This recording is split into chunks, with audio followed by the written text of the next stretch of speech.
in a world full of negative people.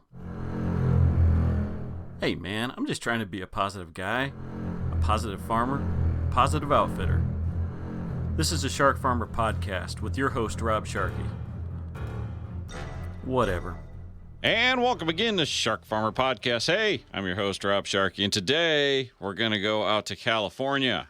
Like, move out to Beverly, or however that theme song goes from the Beverly Hill. But you ever seen that show, Ashley? Beverly Hillbillies? Yeah. Or maybe when I was little. I don't really remember it, but I watched Real Housewives of Beverly Hills. It's just slightly different, I'm going to say. All right, we're going to talk to Ashley Machado today from California. Now, what part of California are you from? Right in the middle, Winton, California. It's about 30 minutes north of the direct middle of California. Okay, right smack dab in the middle. All right. Ashley, in the middle of California, do they do much of those rodeos? No, I don't think too much. I mean, at the fairs, they have like tractor pulls and stuff like that. Okay. I haven't seen too many. Pretty much the same thing. Yeah, you know what? Maybe I'm just not educated enough on the rodeo scene to say. You're not a big rodeo person. Is that what you're saying? Right, but my husband watches Yellowstone, and ever since he started watching that, he's like got his cowboy hat, and he wants to get into it. You know, when this podcast comes out, the premiere would be like 2 days beforehand. So people listening to this right now have probably already watched the premiere of the third season. We're like so ready for it. We're stoked. He's got Sawyer from Lost on it. He's a bad guy. Wait, what's that? You ever see the show Lost? Oh, Lost. No, I was in high school, I think, when that came out. And I was like so busy I didn't have time to. We weren't really watching too much. Okay, don't be shoving your youth in my face, Ashley. That's not nice.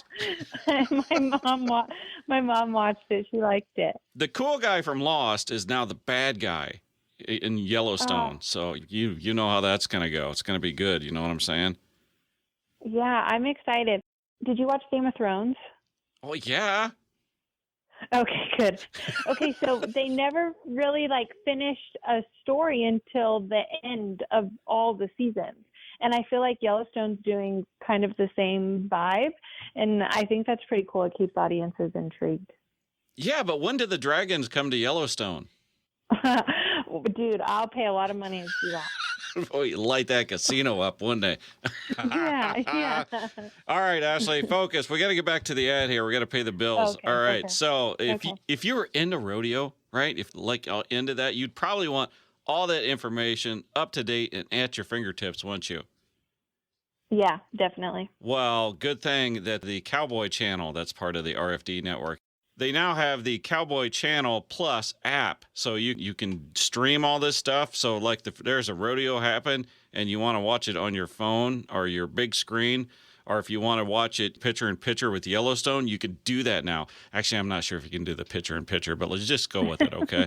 You could do all that. And then all these cowboys, these superstars of the rodeos, you want to know like all their point system in that? Well, you can do it just by clicking. It's like in real time. How cool is that? That's pretty handy. Yeah. Just go to www.cowboychannelplus.com. That's cowboychannelplus.com. You spell all that out. I'll check it out. Yes. That'll be pretty cool with my cowboy hat and Manny's cowboy hat. Maybe that kid from Yellowstone will be riding a bull again. He did pretty well his first time. Yeah, he did. What was his name? What's his name? I forgot. Jimmy. The one that they duct taped to the horse. That was pretty unrealistic. Yeah. That's a little aggressive. That's pretty much a death sentence, I think.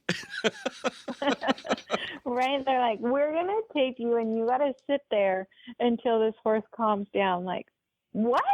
Yeah.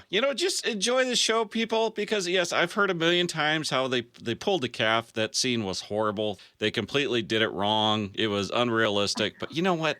Kevin Costner doesn't know how to pull a calf in real life. It's Hollywood. It's fun. It's all about the drama of the bad guys and the good guys, but they're all bad guys. Yeah, but then the calf got up and just ran away, no wobbling. I know. Nothing. It was like, oh, I'm already a couple weeks old. Let me go. Ashley Machado. All right. You're out there in California. Give us some background on yourself. Tell us who you are. I grew up with my grandpa having a dairy farm. He and his siblings and my great grandma and grandpa came from the islands of Portugal called the Azores. So we're a big Portuguese farming family here in California. My husband, his family, his grandma came from the islands of Portugal as well. The Azore Islands, are they their own country? Yeah. Yeah. Yeah. The Azorean Islands, yeah. I act like I know what I'm talking about, but we had you on the radio show, and I had to Google it during the commercial. I think a lot of people do. It's okay. Yeah, it's not very big. I think it was like 200,000 some people, the smaller islands. Do those islands mainly have like an agriculture background? Yeah, I would say a lot of dairy, a lot of fish. Life's a lot different there. People aren't really on their phones too much. They go to work and they work for a couple hours in their shop or in their market, and then they go home for a nap, and then they go back to work for a couple hours, and they go home. Okay, sign me up. Yeah. I always tell Manny, like, maybe we should move back. It seems so peaceful there. But my father-in-law said the winters are really kind of crazy. Really? Off Portugal? Are they cold? I don't know. He said like lots of rain, wind. They're islands, so. And all the houses have those really thick shutters that they have on the houses on the East Coast. So maybe, I don't know if hurricanes come there. I'm not sure. Or something bad. Probably like that Loch Ness or something. Someone will get you. Maybe. The Portuguese Loch Ness monster. I have not heard of that one before. So when you grew up, did you grow up on a farm? I grew up in a small, tiny town called Chowchilla. My grandpa, he had a dairy. He's also in Chowchilla, but me and my parents, we grew up in city limits. My mom is a X-ray technician, and my dad, he's retired now. He's a CHP officer. So he left the farm to go be a CHP officer, and so we grew up in the city limits, but we were always out at my grandpa's dairy, driving around, playing with the calves, playing with the cows. We were in 4-H. It wasn't like we were super removed from it. We were there on a weekly basis. But growing up, you didn't necessarily think you were going to be farming as a career? No. I grew up in Chowchilla, and I thought, I'm leaving. I'm leaving this small town. So I went to college, but I ended up in another farming area, Napa, at Sonoma State. Then I was there for a while, and then after I graduated, I lived in San Jose in the Bay Area. I thought I was going to be in the Bay Area forever, and I was never going to move back to the farm, even though I always loved aspects of the farm, like the peace and quiet, the animals, being close to your food, getting your hands dirty. And when I was in the Bay Area, I started to notice that type of things weren't happening with children. People were like, where does my food come from? Where? And they'd be like, oh, you get your milk from the grocery store. I'm like, no, actually, you get your milk from a dairy cow from a dairy on a farm. And so I started dating Manny, and he has a calf ranch in Madeira. And whoa. So this guy's the whole problem. Where'd you meet him at? I know. We grew up together, kind of, because he's Portuguese too, and we grew up in the same kind of farm town. So 2 Portuguese farmers from the same farm town. It was inevitable, I think. But he knew all along he was going back to the farm, if I remember right. Yeah. He grew up on a dairy too. My father-in-law has a dairy. He studied dairy science. He was always going to be a farmer. Then, I don't know, we just started texting, and then all of a sudden I was coming home every weekend. My mom was like, oh, this is great. Ashley misses me. She wants to come see me. And then she found out Manny and I were dating. She's like, oh, now I know why you're coming home. Yeah, then I moved home. Ashley, a year later. Ashley, Yes. you can't deny true love. I know. I know. It was destined. Okay, so you guys get married. You were on the farm. Is that when you were a social worker? So after living in the Bay Area, I was working for an alcohol distributing company, and I was like, ugh, I kind of want like more substance to my job, or like what I'm going to do. I like reflected back on my childhood farm and like being outside and being in the dirt and just enjoying nature really brought a sense of calm to a lot of farm kids' lives. And so many social emotional skills are just built through being outside and being in nature. And I saw in the Bay Area that's like not something that is really offered there. I mean, everyone lives really close together. There's parks, but the access to that sense of comfort, stability, I don't know, whatever it is when you're on a farm, it's just like magic. The trees are blowing, the wind, the animals, you hear the birds chirping. You're in the middle of a city and you don't really hear birds chirping. So I was like, how do I connect all this? So I went and I got my master's at USC to be a social worker, and I was like, I'm going to start a farm camp. I haven't done that yet, but it's like long-term goal, I guess. Farm camp? Yes, this is my goal. Okay. Kids come to our camp. We teach them like life skills, gardening, how to grow your own food, how to make it, how just like stuff you learn on the farm, you know, fixing a car with your grandpa on the farm, life skills that you learn. I mean, one day, whenever I start this, it will be super helpful for people who live in city limits who don't really have access to these types of things. Well, okay, let me interrupt you there, because I think not everybody has experienced life on a farm, right? So it is very, very hard to explain what you're talking about. I noticed it when my kids were young, and we were at Disney World. We were going somewhere, and they had the pond there, and this one duck was beating the living crap out of another duck, you know, and people were going nuts. They were like screaming, "Where's the groundskeeper? Where's the whatever?" And my son's like, "Yeah, that duck's establishing dominance." And that it was just the understanding of nature, the life cycles. Nature is not always kind. There is death, you know, in nature, and these things, obviously, they aren't fun. So they don't really get addressed when you don't have to see them when you're not on a situation like the farm. Is that kind of the farm camp you wanted to teach life lessons like that? Yeah, just like general life lessons. And even like kids playing in dirt. I have a lot of friends who their kids get dirty and they like wipe them up real quick. And I'm like, oh, you know, the dirt actually has a lot of healthy bacteria in it and a lot of good stuff for healthy guts. Let your kids get dirty a little bit, you know? What? So, come on. That's crazy talk right there. So I read this article one time and it was like, the reason I never get sick. This guy, he wrote it and he like grew up on a ranch. He was like always walking around barefoot and cow shit and just like obviously a farm kid. And he was like, all my friends at school, they'd get sick from the cafeteria food and I was fine. I was like, well, yeah, that sounds about right. Okay.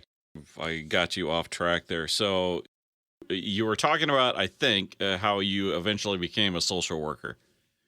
Yeah. Oh yeah. So then I got my damn shiny objects that are distracting us with everything. That's me.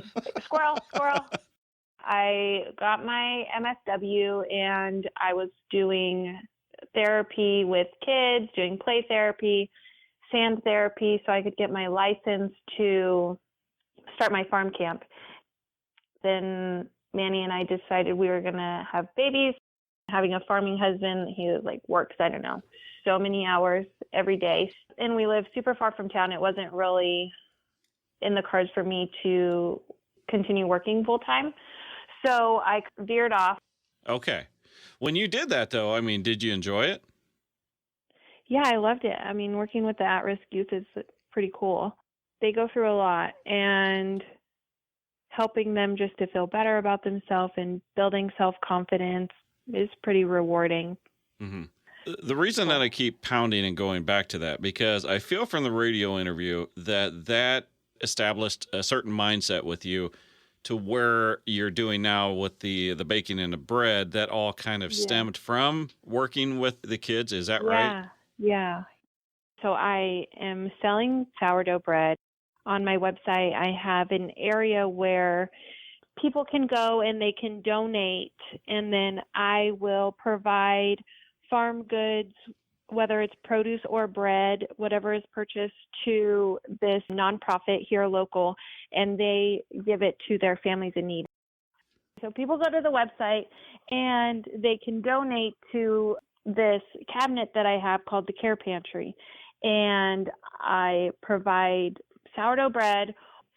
Seeing the kids when I was doing the therapy and the lack of resources they had, or the lack of healthy food that they had, kind of really like pulled at my heartstrings. I mean, I have the space here to grow produce, and that's not something that a lot of families have, whether they live in apartment buildings or condos. And then access to healthier foods like produce, fruits, and vegetables is more expensive than other things. So being able to do this where they can have access to the fruits and vegetables or bread or nuts for free is just something that I'm pretty passionate about.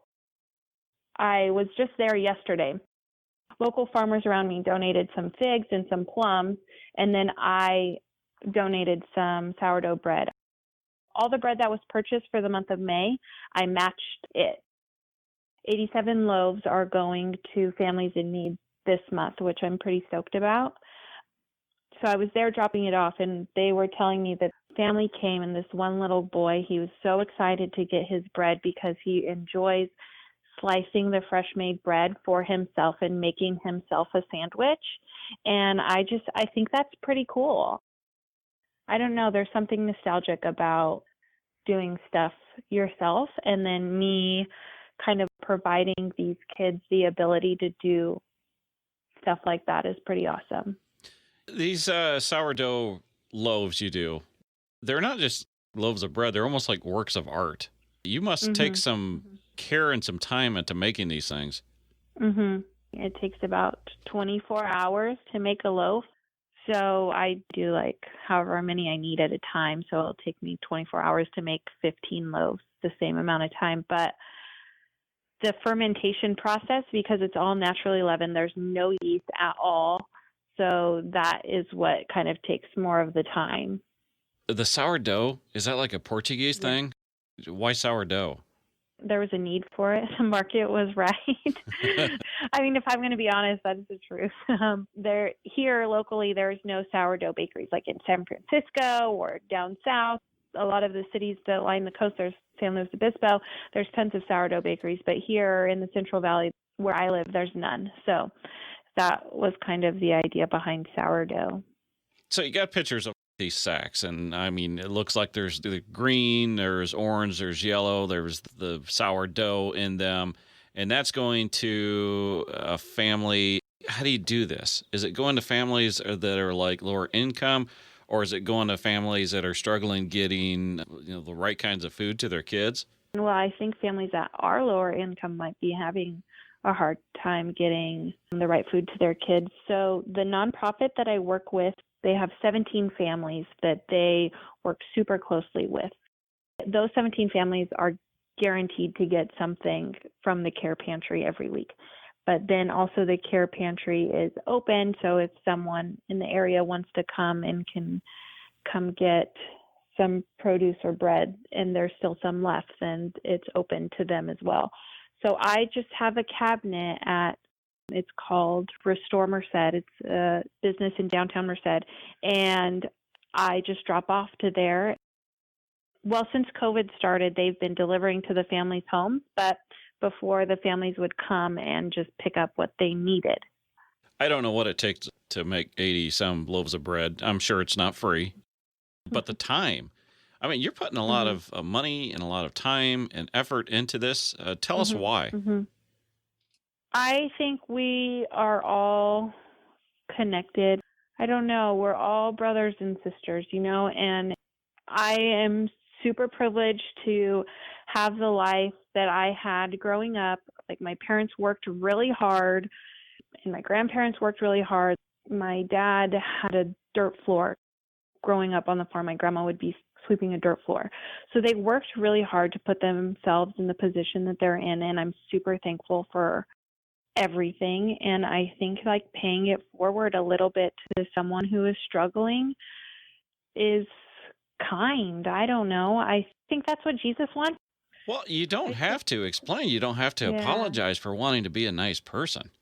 It's something that I wanted to do, and I have the ability, so I guess that's why I'm doing it. Sometimes I see some families that are maybe having a harder time, and my heart goes out to them. And I'm sure when my grandma was sweeping a dirt floor, there was people that were helping her.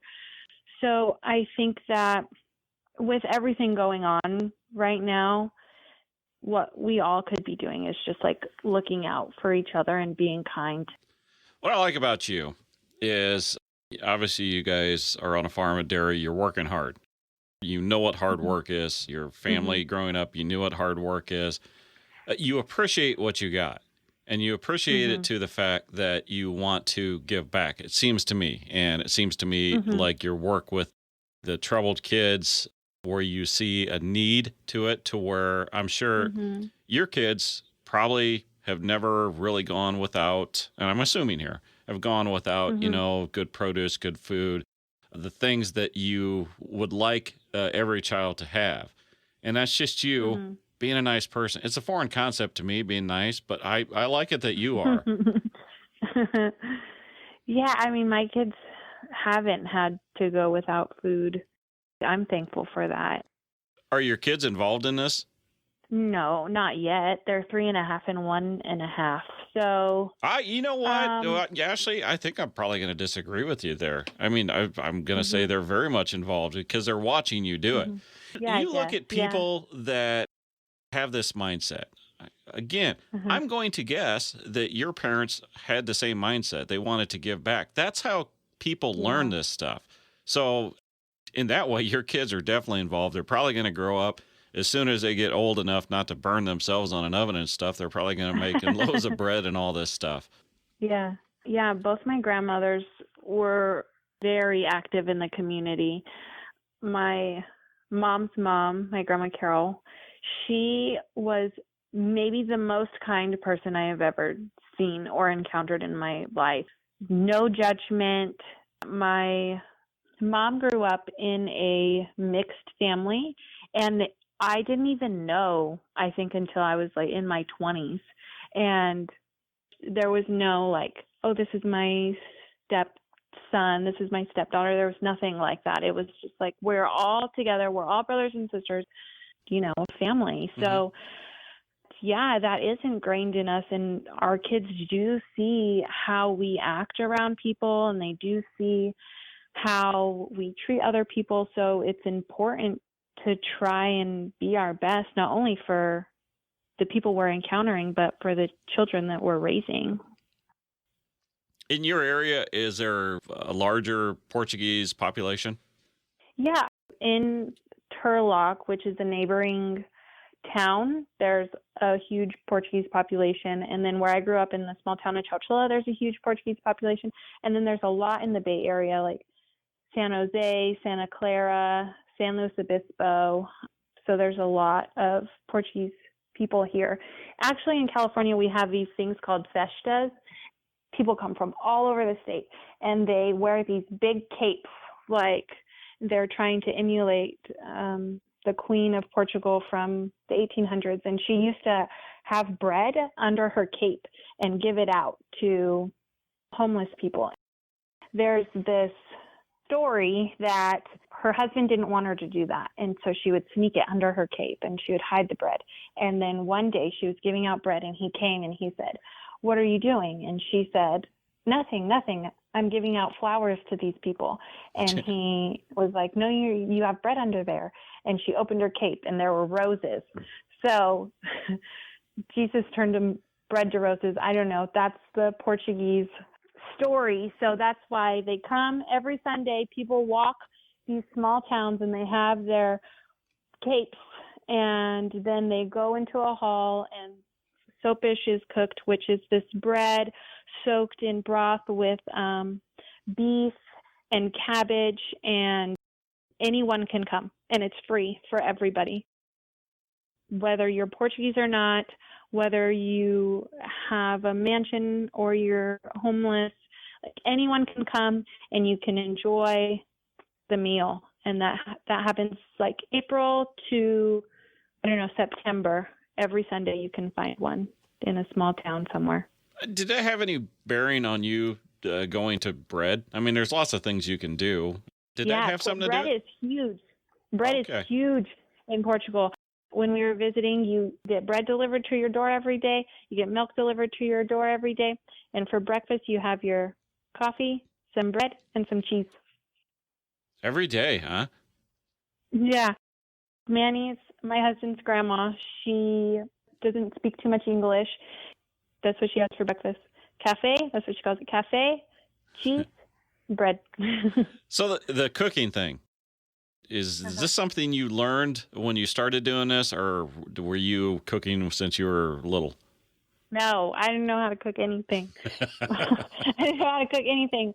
I just remember when I was little, my grandma, because I'd always eat the snacks, like this. I'd always eat her ingredients, and she'd always be like, "What are you doing? You're eating my food." And I'd be like, "Oh my gosh, my grandma." I'd be like, "Baba, it's so good." And I'd be eating, and she'd be like, "Shoo, shoo." So then I didn't really learn how to cook until we got married, and I was like, "Oh, here's your Lucky Charms, babe." Just a Lucky Charms. Well, getting the right ratio of milk sometimes is difficult. I know, right? Sometimes too much milk, and you have all that milk at the end, but then you have a sugary milk to drink out of the bowl, and that's great. So, yeah, I didn't know really how to cook anything. I remember when I was like a teen, me and my brother were home, and my mom was like, "Okay, you're going to figure out what you're going to eat for lunch." My dad and her had to go somewhere, and I made us mac and cheese, and it said a pinch of salt, and I didn't really know what that meant, so I just grabbed a handful and dumped it in the mac and cheese. My brother was like, "This is repulsive. What did you just make to eat?" Well, at least you're honest about it. I'll give you that much.